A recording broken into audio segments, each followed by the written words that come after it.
Capítulo 39.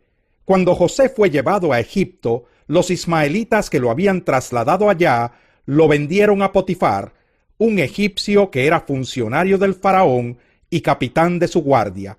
Ahora bien, el Señor estaba con José y las cosas le salían muy bien. Mientras José vivía en la casa de su patrón egipcio, éste se dio cuenta de que el Señor estaba con José y lo hacía prosperar en todo. José se ganó la confianza de Potifar, y éste lo nombró mayordomo de toda su casa y le confió la administración de todos sus bienes. Por causa de José, el Señor bendijo la casa del egipcio Potifar a partir del momento en que puso a José a cargo de su casa y de todos sus bienes. La bendición del Señor se extendió sobre todo lo que tenía el egipcio, tanto en la casa como en el campo. Por esto Potifar dejó todo a cargo de José, y tan solo se preocupaba por lo que tenía que comer. José tenía muy buen físico y era muy atractivo.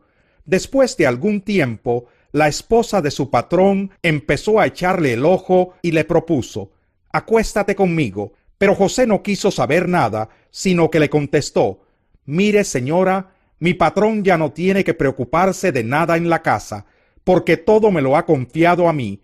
En esta casa no hay nadie más importante que yo. Mi patrón no me ha negado nada, excepto meterme con usted, que es su esposa. ¿Cómo podría yo cometer tal maldad y pecar así contra Dios?» Y por más que ella lo acosaba día tras día para que se acostara con ella y le hiciera compañía, José se mantuvo firme en su rechazo. Un día, en un momento en que todo el personal de servicio se encontraba ausente, José entró en la casa para cumplir con sus responsabilidades. Entonces la mujer de Potifar lo agarró del manto y le rogó: «Acuéstate conmigo». Pero José, dejando el manto en manos de ella, salió corriendo de la casa.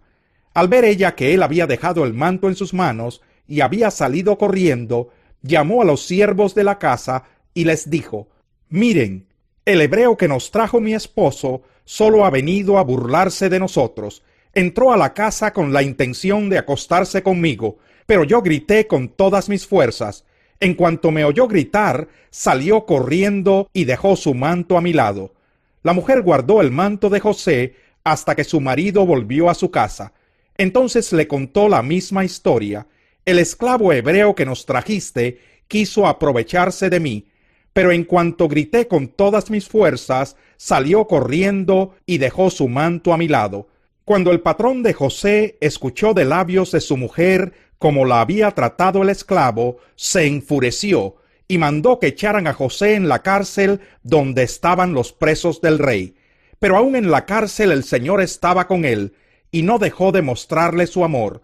Hizo que se ganara la confianza del guardia de la cárcel, el cual puso a José a cargo de todos los prisioneros y de todo lo que allí se hacía. Como el Señor estaba con José y hacía prosperar todo lo que él hacía, el guardia de la cárcel no se preocupaba de nada de lo que dejaba en sus manos. Capítulo 40. Tiempo después, el copero y el panadero del rey de Egipto ofendieron a su señor. El faraón se enojó contra estos dos funcionarios suyos, es decir, contra el jefe de los coperos y el jefe de los panaderos, así que los mandó presos a la casa del capitán de la guardia, que era la misma cárcel donde estaba preso José. Allí el capitán de la guardia le encargó a José que atendiera a estos funcionarios. Después de haber estado algún tiempo en la cárcel, una noche los dos funcionarios, es decir, el copero y el panadero, tuvieron cada uno un sueño, cada sueño con su propio significado. A la mañana siguiente, cuando José fue a verlos, los encontró muy preocupados, y por eso les preguntó: «¿Por qué andan hoy tan cabizbajos?». «Los dos tuvimos un sueño», respondieron, «y no hay nadie que nos lo interprete». «¿Acaso no es Dios quien da la interpretación?», preguntó José. «¿Por qué no me cuentan lo que soñaron?». Entonces el jefe de los coperos le contó a José el sueño que había tenido. «Soñé que frente a mí había una vid, la cual tenía 3 ramas. En cuanto la vid echó brotes, floreció, y maduraron las uvas en los racimos. Yo tenía la copa del faraón en la mano, Tomé las uvas, las exprimí en la copa, y luego puse la copa en manos del faraón. Entonces José le dijo: esta es la interpretación de tu sueño. Las 3 ramas son 3 días. Dentro de los próximos 3 días, el faraón lo indultará a usted y volverá a colocarlo en su cargo. Usted volverá a poner la copa del faraón en su mano, tal como lo hacía antes, cuando era su copero. Yo le ruego que no se olvide de mí. Por favor, cuando todo se haya arreglado, háblele usted de mí al faraón para que me saque de esta cárcel. A mí me trajeron por la fuerza de la tierra de los hebreos. Yo no hice nada aquí para que me echaran en la cárcel. Al ver que la interpretación había sido favorable, el jefe de los panaderos le dijo a José: yo también tuve un sueño. En ese sueño llevaba yo 3 canastas de pan sobre la cabeza. En la canasta de arriba había un gran surtido de repostería para el faraón, pero las aves venían a comer de la canasta que llevaba sobre la cabeza. José le respondió: esta es la interpretación de su sueño. Las 3 canastas son 3 días. Dentro de los próximos 3 días, el faraón mandará que a usted lo decapiten y lo cuelguen de un árbol, y las aves devorarán su cuerpo. En efecto, 3 días después el faraón celebró su cumpleaños y ofreció una gran fiesta para todos sus funcionarios. En presencia de estos, mandó sacar de la cárcel al jefe de los coperos y al jefe de los panaderos. Al jefe de los coperos lo restituyó en su cargo para que una vez más pusiera la copa en manos del faraón. Pero tal como lo había predicho José, al jefe de los panaderos mandó que lo ahorcaran. Sin embargo, el jefe de los coperos no se acordó de José, sino que se olvidó de él por completo. Capítulo 20. Asimismo, el reino de los cielos se parece a un propietario que salió de madrugada a contratar obreros para su viñedo. Acordó darles la paga de un día de trabajo y los envió a su viñedo. Cerca de las 9 de la mañana salió y vio a otros que estaban desocupados en la plaza. Les dijo: vayan también ustedes a trabajar en mi viñedo y les pagaré lo que sea justo. Así que fueron. Salió de nuevo a eso del mediodía y a la media tarde, e hizo lo mismo. Alrededor de las 5 de la tarde salió y encontró a otros más que estaban sin trabajo. Les preguntó: ¿por qué han estado aquí desocupados todo el día? Porque nadie nos ha contratado, contestaron. Él les dijo: vayan también ustedes a trabajar en mi viñedo. Al atardecer, el dueño del viñedo le ordenó a su capataz: llama a los obreros y págales su jornal, comenzando por los últimos contratados hasta llegar a los primeros. Se presentaron los obreros que habían sido contratados cerca de las 5 de la tarde, y cada uno recibió la paga de un día. Por eso, cuando llegaron los que fueron contratados primeros, esperaban que recibirían más. Pero cada uno de ellos recibió también la paga de un día. Al recibirla, comenzaron a murmurar contra el propietario. Estos que fueron los últimos en ser contratados trabajaron una sola hora, dijeron, y usted los ha tratado como a nosotros que hemos soportado el peso del trabajo y el calor del día. Pero él le contestó a uno de ellos: amigo, no estoy cometiendo ninguna injusticia contigo.